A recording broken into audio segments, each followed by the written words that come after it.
Hello, ladies and gentlemen. Eddie Marcus here again. Let me ask you something. Have you ever gone to the park or not? But have you ever had the opportunity experiencing the rain? I mean, to play in the rain. They used to have a song, Just a Walking in the Rain. When you're just walking and playing in the rain. Have you ever had the opportunity to jump around bare feet in mud puddles? You got any memories of experiences like that, or are you going through that kind of stuff now, even today? A lot of folks probably missing it today because in order to do that, mostly people lived out in the country where the streets weren't paved, didn't even have gravel. But it was a wonderful thing because it was what? A street, a path, something that you can go and come to a place without a lot of other stuff that you didn't want in the way. Hey, good memories. Good memories.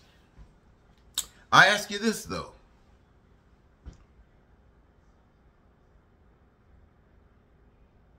How many of you...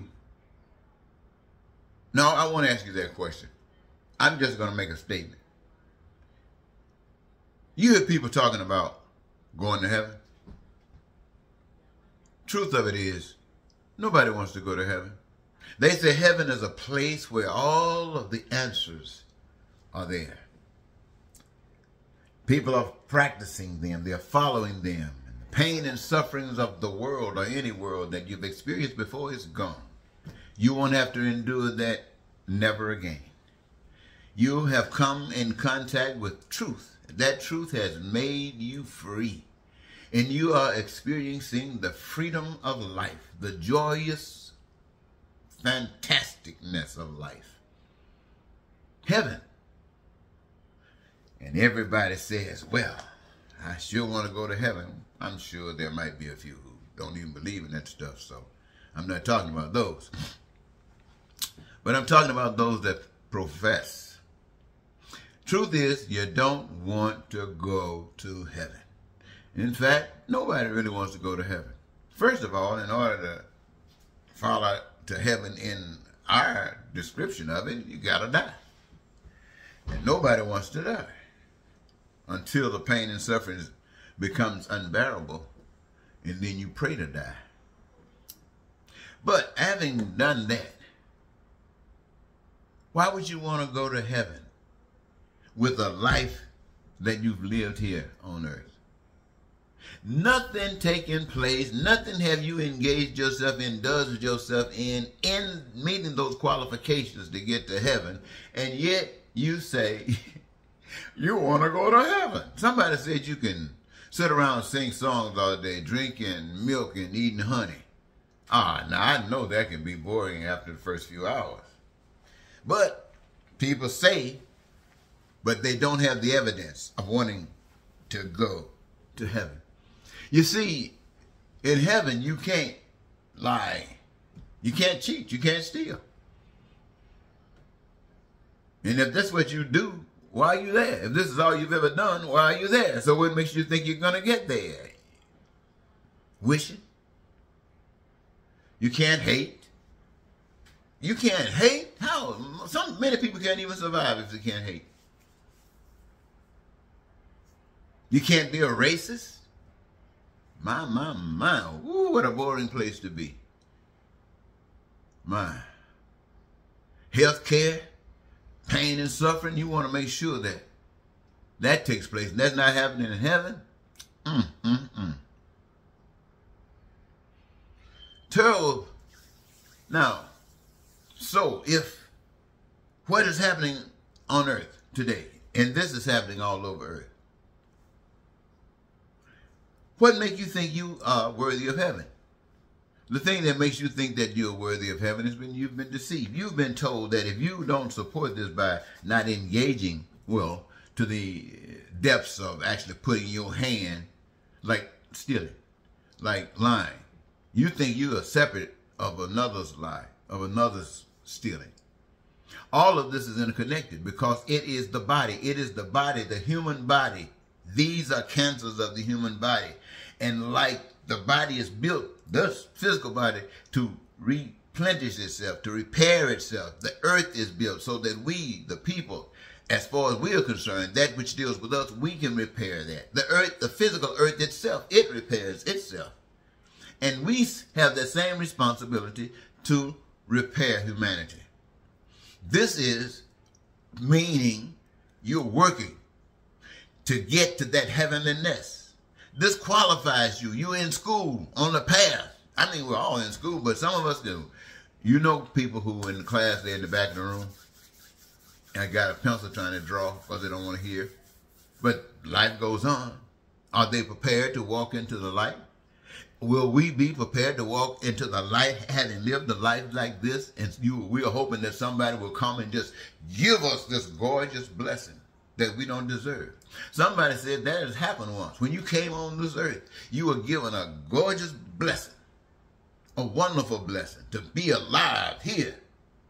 But the world that you came to didn't prepare to receive you because it were not aware of what is required to receive the kind of child that was coming into this world.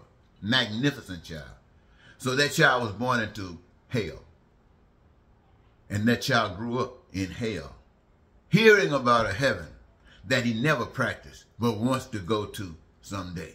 See, ladies and gentlemen, the game is being played now. For me, I'm a social scientist, if you ask me what my qualifications are as far as the system. As far as I'm concerned, is that I'm a rebellious person. I love myself. I don't like pain and suffering. I don't like being abused. And I figure that every human being on the face of the earth encompasses these same discontents. Now, a lot of this, you know, we're trained not to act this way. But when you know the truth, you can't help yourself. You know, it's one thing to walk out in front of a train, not knowing the train is coming. That's one thing. It's another thing walking out because someone is forcing you into a train and it's coming. You can imagine what that's like.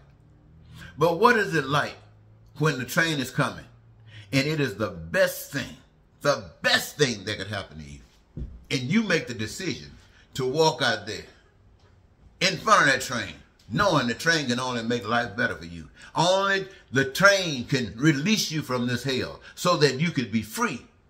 Why? To perhaps go and live in a heaven where all of this stuff doesn't happen. Not that you, my friends, making any judgment. You're just being you. That's every last one of us. So when I say nobody really wants to go to heaven, all I'm speaking of is the evidence. I'm speaking of the evidence. If heaven is supposed to be all these things and you wanted to go to heaven, you cared about it that much, you could protect the earth like this. You cannot tell me that all of the evil stuff that Donald Trump has been put before you, and he's still running around free. Everybody else being in prison, but he's still running around free. The bigger the evilness, the more power it has. Millions of people have said, I want that power. I want to be a part of that power. People who are out there talking about God, talking about the God that I tell you sometimes about. Over there, buying into the lies, saying this is okay. God is with this, and this is God. And you, my friends, listening to it, following. See, this is what happens. This is what happens. Look at all those people out there doing this stuff. Look at all these prosperity preachers. Look at the lies that they're telling. This is how they're robbing people. Ain't nobody thinking about going to heaven. Except these people who are just being misused. They believe in the lies. But I tell you, ladies and gentlemen, a boat headed to hell, if you own it, you're going that way too. Unless, and I tell you this, God has the power to make you disappear out of that bus. That's why I'm telling you about God. See, look, I remember the time I made my commitment to you, is that I eat grass and drink pee before I walk into a system like the systems of the world, systems by men, causing the pain, causing the murder. I drink pee and eat grass to survive. And that was made, what, about 45 years ago. And I kind of swayed away from that because I hoped by speaking out, and challenging. And there are those of you who speak challenges. But by me doing the things that I've done, trying to run for office to represent God's way of thinking, doing things, and I know those of you who think that you know God and don't want to have anything to do with God, always say, I don't want your religiosity. Well, I don't blame you. I'm not giving you my religiosity. I'm trying to free you to have yours. As long as yours does not cause pain and suffering to anyone else. It does not deny you the life that you choose. Hey, baby, I'm for that. God is for that. You were made for that. I better stop now. Because, ladies and gentlemen, I keep on going. I look at the clock and 10 minutes about long enough for this. But I want to say, ask yourself, do you want to go to heaven? Look at your environment. Look at what's happening around you. Ask yourself, what are you doing to make that more like the heaven that you're trying to go to? The heaven. Ask yourself that. And if you say, well, I'm not doing anything, then ask yourself. Don't ask yourself. Good night.